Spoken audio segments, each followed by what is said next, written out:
জারণ সংখ্যা কি? বিক্রিয়াকালে পরমাণুর ইলেকট্রন ত্যাগ অথবা গ্রহণের ফলে পরমাণুতে সৃষ্ট ধনাত্মক চার্জ বা ঋণাত্মক চার্জের সংখ্যাকে ওই মৌলের জারণ সংখ্যা বলে। যে পরমাণু যতগুলি ইলেকট্রন ত্যাগ করবে বা জারিত হবে, ইলেকট্রন যদি ত্যাগ করে তাহলে কি হয়? ধনাত্মক হয়।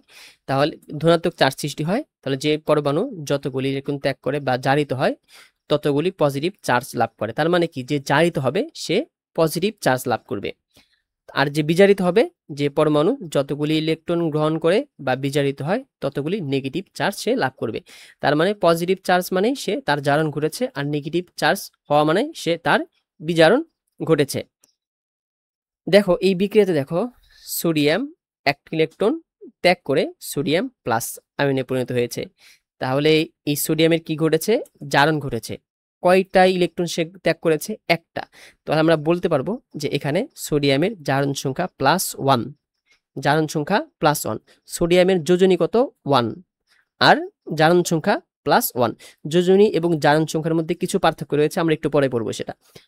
ক্লোরিন দেখো, ক্লোরিন একটা ইলেকট্রন গ্রহণ করে ক্লোরিন মাইনাস আয়নে পরিণত হয়। তাহলে ক্লোরিনের জারণ সংখ্যা কত? -1। জারণ সংখ্যাকে অবশ্যই প্লাস এবং মাইনাস দিয়ে প্রকাশ করা হয়। কারণ কি? কারণ হচ্ছে আমরা প্লাস দ্বারা বুঝবো যে তার জারণ ঘটেছে, আর মাইনাস দ্বারা বুঝবো তার বিজারণ ঘটেছে। তাহলে সোডিয়ামের জারণ সংখ্যা +1 এবং ক্লোরিনের জারণ সংখ্যা -1। তাহলে এখানে আমরা আগেই পড়ে এসেছি, এখানে সোডিয়াম হলো বিজারক আর ক্লোরিন হলো জারক। সোডিয়ামের জারণ সংখ্যা হবে +1 আর ক্লোরিনের জারণ সংখ্যা -1। আবার আসো এই বিক্রিয়াতে দেখো যে ওই যে অ্যালুমিনিয়ামের 3টা ইলেকট্রন ত্যাগ করে Al3+ আয়নে পরিণত হয়, আর ক্লোরিন সেই ইলেকট্রন গ্রহণ করে ক্লোরিন মাইনাস আয়নে পরিণত হয়। তাহলে এখানে অ্যালুমিনিয়ামের জারণ ঘটেছে। অ্যালুমিনিয়াম কয়টি ইলেকট্রন ত্যাগ করেছে? 3টা ইলেকট্রন ত্যাগ করেছে। তাহলে এখানে অ্যালুমিনিয়ামের জারণ সংখ্যা হবে +3। অ্যালুমিনিয়ামের যোজনীও কিন্তু 3, আর জারণ সংখ্যা হচ্ছে +3। যোজনী এবং জারণ সংখ্যার মধ্যে সামান্য পার্থক্য রয়েছে। কিছু কিছু ক্ষেত্রে যোজনী এবং জারণ সংখ্যা মান এক হয়, কিন্তু তারপরও দুইটার মধ্যে একটু পার্থক্য রয়েছে। দেখো, আর ক্লোরিন কি করে? একটা ইলেকট্রন গ্রহণ করে ক্লোরিন মাইনাস আয়নে পরিণত হয়। ফলে আমরা বলতে পারবো ক্লোরিনের বিজারণ ঘটেছে। ক্লোরিনের বিজারণ ঘটেছে।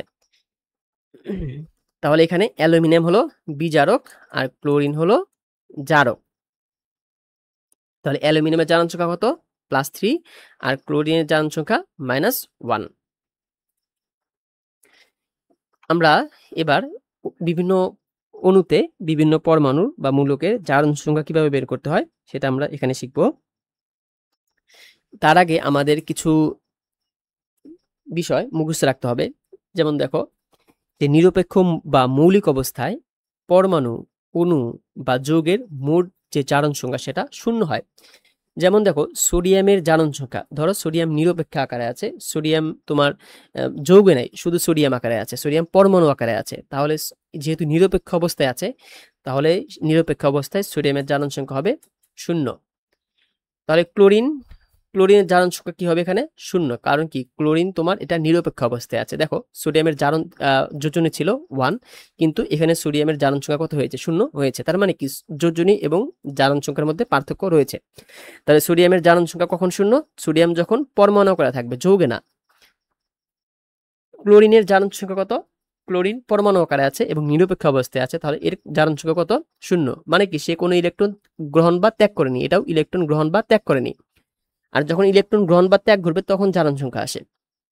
ক্লোরিন এটা অণু আকারে আছে, যেহেতু অণু আকারে আছে এবং নিরপেক্ষ অবস্থায় আছে, এই জন্য এর জারণ সংখ্যা হবে 0।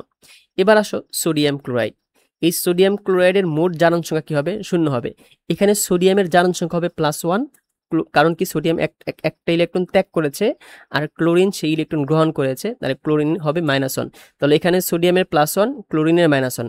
কেন? এটা হচ্ছে যৌগে সোডিয়ামের জারণ ঘটেছে, ক্লোরিনের বিজারণ ঘটেছে।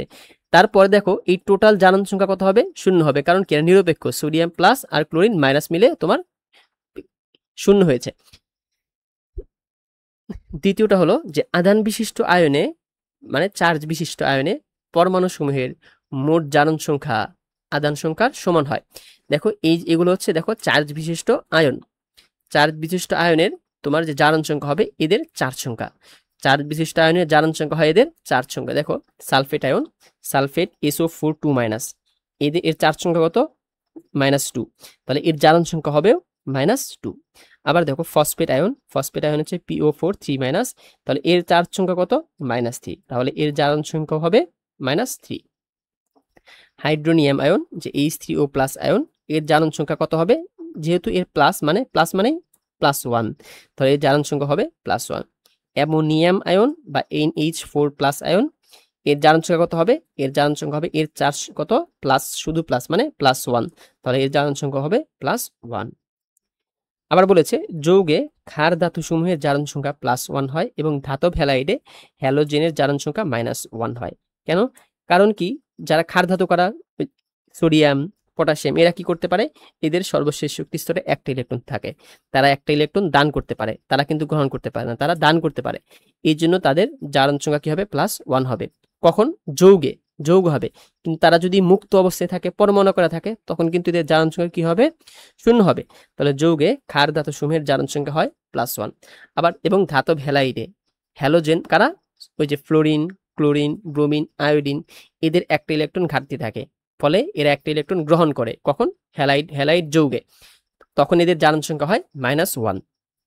দেখো এই যে যৌগগুলো, lithium chloride, sodium chloride, potassium hydroxide, এই যৌগে কি হবে? লিথিয়াম, সোডিয়াম, পটাশিয়াম এরা কি করেছে? একটা ইলেকট্রন দান করেছে। সোডিয়াম একটা ইলেকট্রন দান করেছে, পটাশিয়াম একটা ইলেকট্রন দান করেছে। এগুলো যৌগে, এদের জারণ সংখ্যা হবে +1। আবার এগুলোতে এই যে ক্লোরিন কি করেছে? লিথিয়ামের দান করে ইলেকট্রন গ্রহণ করেছে, এই ক্লোরিন সোডিয়ামের দান করে ইলেকট্রন গ্রহণ করেছে, তাহলে ক্লোরিনের জারণ সংখ্যা হবে -1। তাহলে যৌগে মৃৎ ক্ষার ধাতু সমূহের জারণ সংখ্যা হয় +2। মৃৎ ক্ষার ধাতু কারা? ওই যে তোমার সোডিয়ামের পরেই আছে ম্যাগনেসিয়াম, তারপরে ক্যালসিয়াম, এদের যোজনী কত? 2। এদের সর্বশেষ শক্তি স্তরে 2টি ইলেকট্রন থাকে এবং চাইলে এরা ওই 2টি ইলেকট্রন দান করতে পারে। এই জন্য তোমার তাদের মৃৎ ক্ষার ধাতু সমূহের জারণ সংখ্যা হয় +2। মৃৎ ক্ষার ধাতু কারা?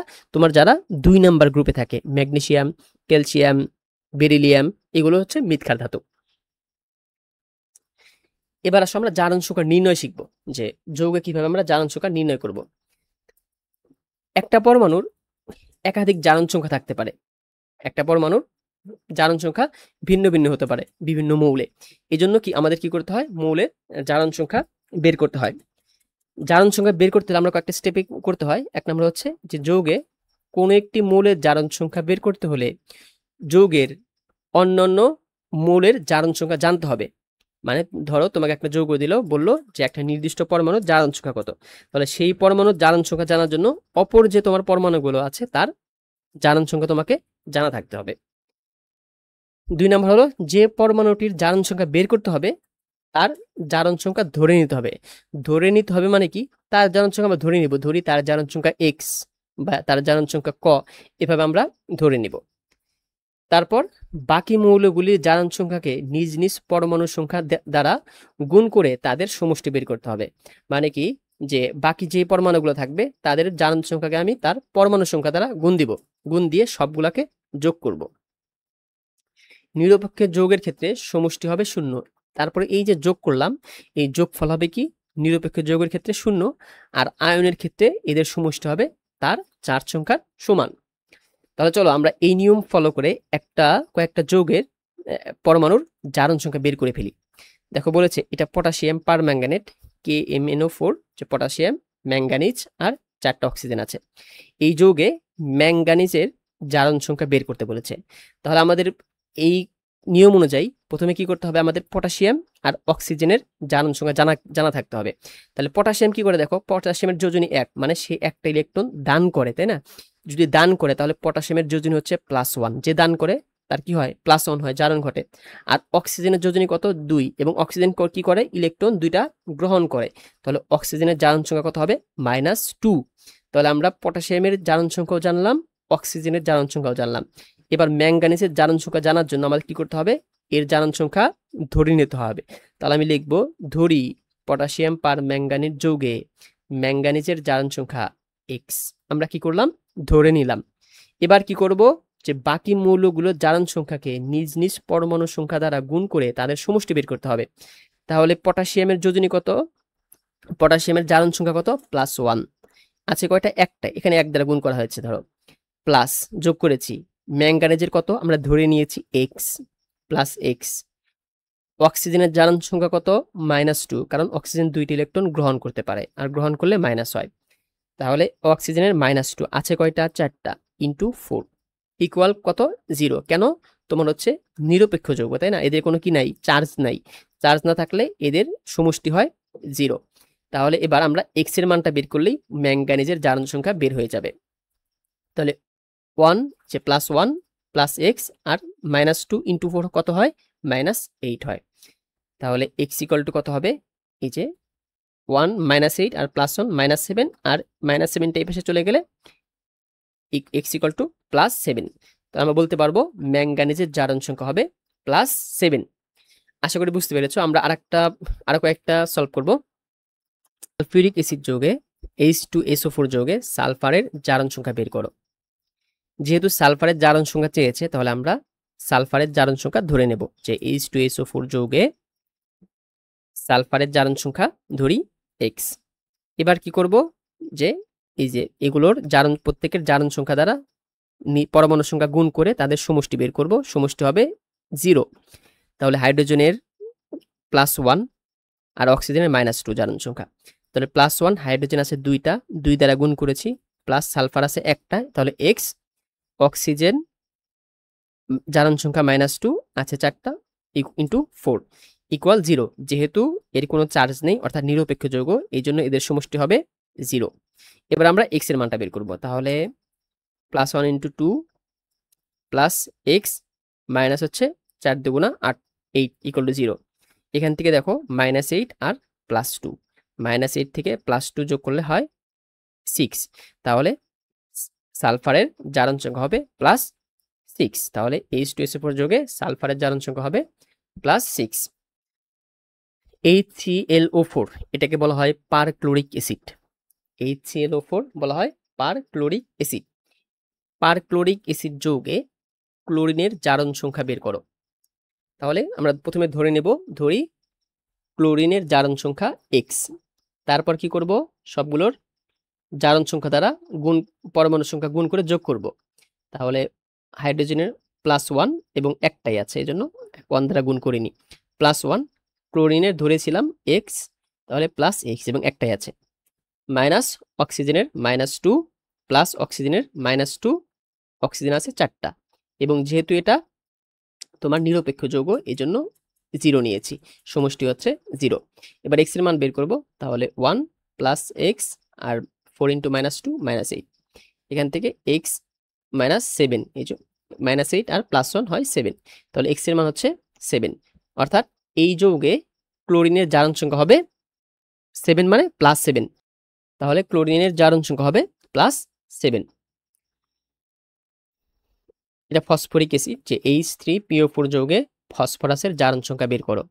তাহলে আমরা অলরেডি শিখে ফেলেছি যে প্রথমে ফসফরাসের জারণ সংখ্যা ধরবো x, এরপর হাইড্রোজেনের তোমার জারণ সংখ্যা +1, হাইড্রোজেন আছে 3টা, ইন্টু 3 প্লাস ফসফরাস একটা আছে, তাহলে +x। যদি 2টা থাকতো তাহলে আমরা 2x লিখতাম। অক্সিজেনের জারণ সংখ্যা -2 × 4, এবং যেহেতু এটাও নিরপেক্ষ যৌগ, এই জন্য এদের সমষ্টি হবে 0। এবার দেখো, তাহলে +1 × 3 +x আর -8 ইকুয়াল টু 0 হবে। তাহলে 3 + x -8 0, তাহলে -8 + 3 করলে হবে 5। তাহলে x - 5 0, অর্থাৎ x এর মান হবে 5। x এর মান 5 মানে হচ্ছে এই যৌগে ফসফরাসের জারণ সংখ্যাও +5। তাহলে ফসফরাসের জারণ সংখ্যা +5। এটাকে বলে পটাশিয়াম ডাইক্রোমেট K2, আর 2টা ক্রোমিয়াম আর 7টা অক্সিজেন K2Cr2O7। এটাকে বলা হয় পটাশিয়াম ডাইক্রোমেট। তাহলে পটাশিয়াম ডাইক্রোমেট যৌগে ক্রোমিয়ামের, Cr মানে ক্রোমিয়াম, ক্রোমিয়ামের জারণ সংখ্যা বের করো। সেম আমরা আগের কাজগুলি করব। তাহলে যেহেতু ক্রোমিয়ামের জারণ সংখ্যা বের করতে বলেছে, তাহলে আমরা ধরবো ক্রোমিয়ামের জারণ সংখ্যা x। তাহলে পটাশিয়াম ডাইক্রোমেট যৌগে ক্রোমিয়ামের জারণ সংখ্যা হবে x। অতএব পটাশিয়াম তোমার হচ্ছে যোজনী কত 1, বা এর জারণ সংখ্যা কত হবে +1, কারণ কি সে একটা ইলেকট্রন দান করতে পারে। তাহলে পটাশিয়ামের জারণ সংখ্যা +1 আছে কয়টা? 2টা। এবং ক্রোমিয়ামের ধরে নিয়েছিলাম কত? x। এবার দেখো ক্রোমিয়াম আছে কয়টা? 2টা। তাহলে যেহেতু ক্রোমিয়াম 2টা আছে এই জন্য লিখেছি 2x। ক্রোমিয়াম আছে 2টা এই জন্য লিখেছি 2x। আর অক্সিজেনের জারণ সংখ্যা -2 আছে কয়টা? 7টা। তাহলে ইন্টু 7 ইকুয়াল 0। তাহলে এবার 2 + 2x আর 7 2 14, তাহলে -14 ইকুয়াল টু 0। এখান থেকে 2x 14 থেকে 2 বিয়োগ করলে -12। তাহলে এবার x এর মান বের করব। 2x ইকুয়াল টু 12 আর x ইকুয়াল টু 12 কে 2 দ্বারা ভাগ করলে হবে 6। তাহলে ক্রোমিয়ামের জারণ সংখ্যা হবে +6। তাহলে এই যৌগে ক্রোমিয়ামের জারণ সংখ্যা +6। এবার আসো, এরকম বলে সোডিয়াম থায়োসালফেট, 2টা সোডিয়াম 2টা সালফার 3টা oxygen. Sodium thiosulphate, sodium thiosulphate যৌগে সালফারের জারণ সংখ্যা বের করতে বলেছে। তাহলে কি করব আমরা? প্রথমে সালফারের জারণ সংখ্যা ধরে নেব, যে ধরি সালফারের সোডিয়াম থায়োসালফেট যৌগে সালফারের জারণ সংখ্যা হবে x। তাহলে এবার সোডিয়াম যোজনী কত? 1, মানে সোডিয়াম একটা ইলেকট্রন দান করতে পারে, তাহলে তার জারণ সংখ্যা হবে +1। তাহলে +1, সোডিয়াম আছে 2টা ইন্টু 2 প্লাস সালফারের ধরে নিয়েছি x, আর সালফার আছে কয়টা? 2টা, তাহলে +2x। আর অক্সিজেনের তোমার জারণ সংখ্যা -2 আছে 3টা, তাহলে -2 ইন্টু 3, এবং যেহেতু এর চার্জ নেই এই জন্য তোমার সমষ্টি হবে 0। তাহলে +2 + 2x আর 3 2 6 -6 ইকুয়াল টু 0, বা 2x - 4, এই 6 আর +2 হয় -4, 2x - 4 ইকুয়াল 0, বা 2x equal 4, x equal two 4 কে 2 দ্বারা ভাগ করলে আসে 2। তাহলে এই সোডিয়াম থায়োসালফেট যৌগে সালফারের জারণ সংখ্যা হবে +2। তাহলে সালফারের জারণ সংখ্যা +2।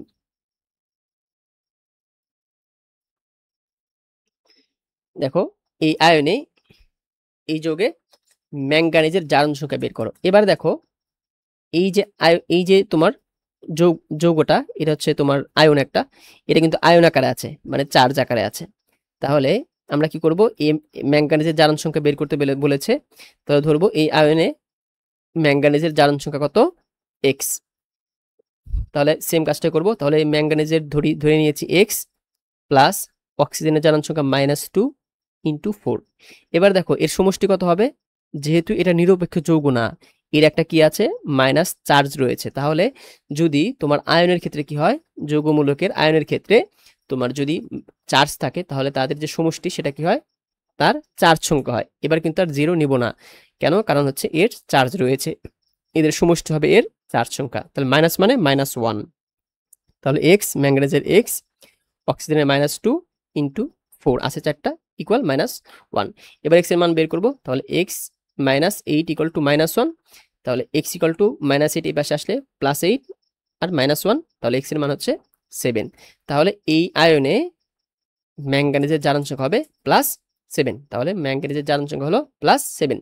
এবং লাস্ট আরেকটা বের করব, যে Cl2O7 যৌগে ক্লোরিনের জারণ সংখ্যা বের করো। তাহলে এই যৌগে ক্লোরিনের জারণ সংখ্যা ধরে নিব প্রথমে x। এবার ক্লোরিন আছে কয়টা? 2টা, তাহলে 2 ইন্টু x। ক্লোরিনের জন্য জারণ সংখ্যা x, তাহলে 2x। অক্সিজেনের -2 আছে 7টা, তাহলে ইকুয়াল 0। যেহেতু এর কোনো চার্জ নেই, এটার চার্জ ছিল, এই জন্য এখানে ইকুয়াল টু চার্জ সংখ্যা লিখেছিলাম। তাহলে 2x প্লাস -2 ইন্টু 7 ইকুয়াল 0, বা 2x - 14 ইকুয়াল 0, বা 2x ইকুয়াল টু হবে 14। তাহলে x এর মান আসবে 14 কে 2 দ্বারা ভাগ করলে হবে 7।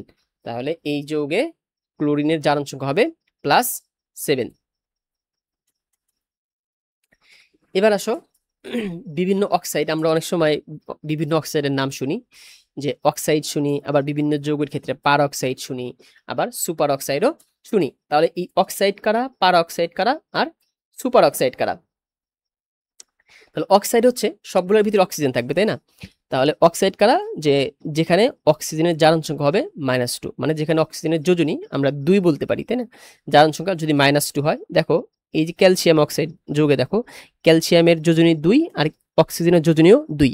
তাহলে ক্যালসিয়াম যেহেতু ইলেকট্রন দান করে, তাহলে ক্যালসিয়ামের জারণ সংখ্যা +2, আর অক্সিজেন যেহেতু সেই দান করে ইলেকট্রন গ্রহণ করে, তাহলে অক্সিজেনের জারণ সংখ্যা -2।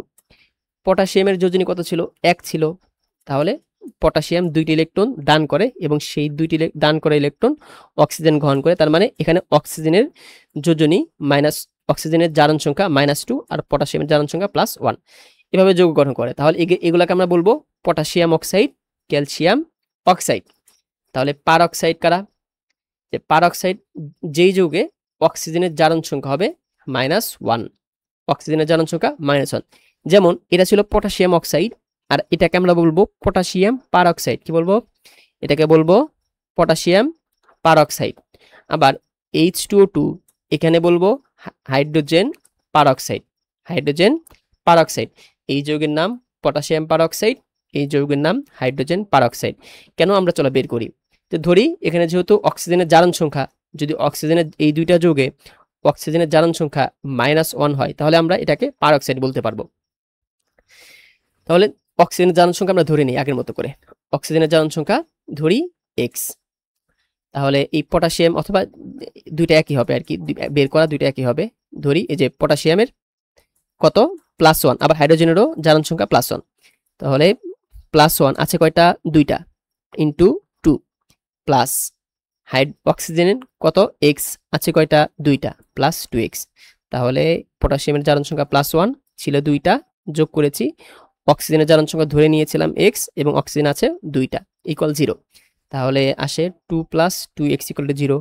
আবার 2x এই দুইটা পাশে চলে গেলে -2, আবার x এই দুইটা এই পাশে চলে গেলে ভাগ হয়ে যাবে, তাহলে -1। তাহলে এই যৌগে, এই দুইটা যৌগে অক্সিজেনের জারণ সংখ্যা কত হয়েছে? -1।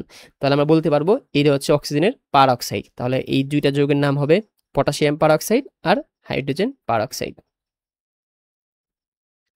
অক্সিজেনের জারণ সংখ্যা যদি -½ হয়, -1/2 হয়, তাহলে সেটাকে আমরা বলবো সুপার অক্সাইড। যেমন এই দুইটা যৌগে দেখো, এটা হলো সোডিয়াম সুপার অক্সাইড আর এটা হলো পটাশিয়াম সুপার অক্সাইড। তাহলে চলো বের করি। যদি এই দুইটা যৌগে অক্সিজেনের জারণ সংখ্যা -1/2 হয়, তাহলে আমরা বলবো এটার জারণ সংখ্যা, এটা হলো অক্সিজেনের সুপার অক্সাইড।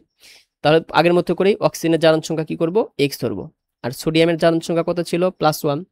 তাহলে +1 প্লাস অক্সিজেনের ধরেছি x, তাহলে +2x = 0, বা 2x = কত হবে? 1টা এই পাশে চলে গেলে -1 হবে। তাহলে 2x = -1 বা x = -1/2। তাহলে এটা হচ্ছে সুপার অক্সাইড, যেহেতু অক্সিজেনের জারণ সংখ্যা এখানে -1/2, তাহলে এই দুইটা হলো অক্সিজেনের সুপার অক্সাইড। তাহলে এটা সোডিয়াম সুপার অক্সাইড, এটা পটাশিয়াম সুপার অক্সাইড।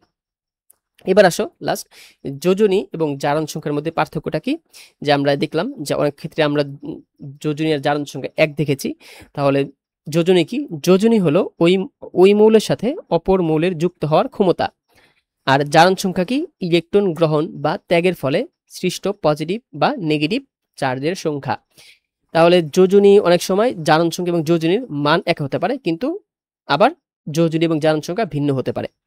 যোজনীর মান ঋণাত্মক হতে পারে না। মানে আমরা যখন বলবো যোজনী, তখন আমরা একটা সবসময় ধনাত্মক সংখ্যা বলি, যে সোডিয়ামের যোজনী 1, আবার ক্লোরিনের যোজনীও -1। কিন্তু জারণ সংখ্যা কিন্তু ধনাত্মক বা ঋণাত্মক হতে পারে। যেমন কি সোডিয়ামের যদি জারণ সংখ্যা বলি, সোডিয়ামের জারণ সংখ্যা বলবো যৌগে সোডিয়াম ক্লোরাইড যৌগে সোডিয়ামের জারণ সংখ্যা বলবো সোডিয়ামের +1 আর ক্লোরিনের -1। কিন্তু যদি যোজনীর কথা বলি, আমরা বলবো সোডিয়ামেরও 1, ক্লোরিনেরও 1। কিন্তু জারণ সংখ্যার ক্ষেত্রে অবশ্যই প্লাস মাইনাস তোমার ডিফাইন করে দিতে হয়। যোজনী সর্বদা পূর্ণ সংখ্যা হয়, ভগ্নাংশ হতে পারে না, কিন্তু জারণ সংখ্যা অনেক সময় ভগ্নাংশ হতে পারে।